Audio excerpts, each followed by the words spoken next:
The chips are ready, the money is ready. But in 2026, America's AI data centers are running into something that can't be bought overnight: electricity. U.S. data center power demand is projected to climb from 31 gigawatts in 2025 to 41 gigawatts in 2026 and 66 gigawatts by 2027, according to Goldman Sachs Research. Globally, data center power demand is expected to rise 27% this year, reaching about 132 gigawatts, up from roughly 104 gigawatts in 2025, according to Gartner. Back in Episode 1, we mapped the AI build-out in 5 layers: chips, memory and packaging, power, data center infrastructure, and cloud software on top. Layer 3, power, is where this story goes next. Before a data center can draw power, it has to clear a line, the grid interconnection queue.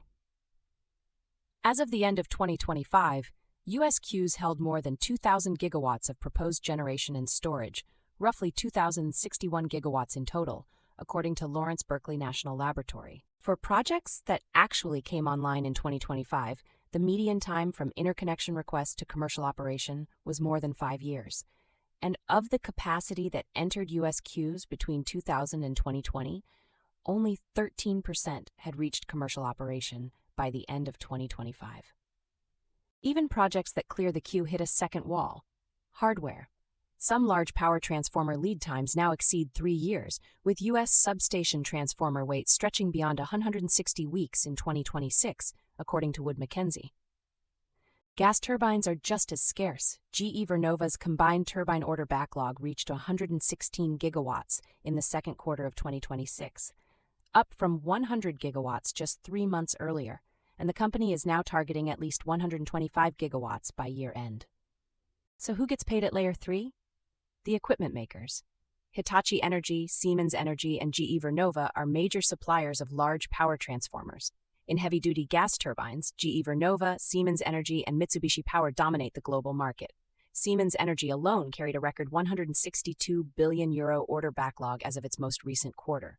To reduce their dependence on grid interconnection timelines, some developers are building their own power on-site, called behind-the-meter generation, typically gas turbines sited right next to the data center itself. But behind-the-meter power doesn't solve the shortage. It just moves the same scarce turbines from utility orders to corporate ones, competing for the exact same backlog. The other bet is nuclear. As of mid-2026, industry trackers count roughly 9.8 gigawatts across 13 announced nuclear deals tied to hyperscalers, led by Microsoft, Amazon, Google, and Meta. None of it is fast. The first new nuclear power for AI, the 3 Mile Island restart, now called the Crane Clean Energy Center, isn't targeted to come online until the second half of 2027. Most new reactor deals won't deliver power until the 2030s. Behind all of it, utilities are spending to keep up. 51 investor-owned utilities have unveiled at least $1.4 trillion in capital spending plans through 2030, more than 21% above the plans they laid out just a year earlier, according to the nonprofit PowerLines. Here's the bridge. A utility's capital spending becomes a rate case.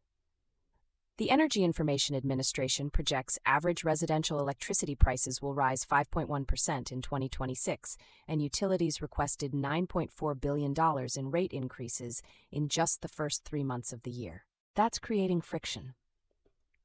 Some utilities now require data center developers to commit to paying their own way before new connections are approved.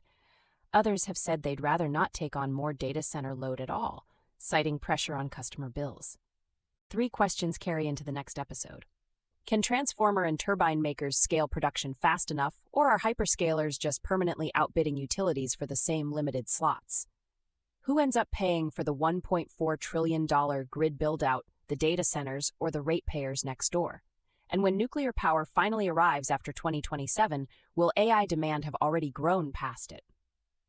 The chips, the memory, the power, all of it feeds into one number: how much this is actually costing, and whether it can pay for itself. That's Episode 5. Is the AI bubble real? Subscribe so you don't miss it.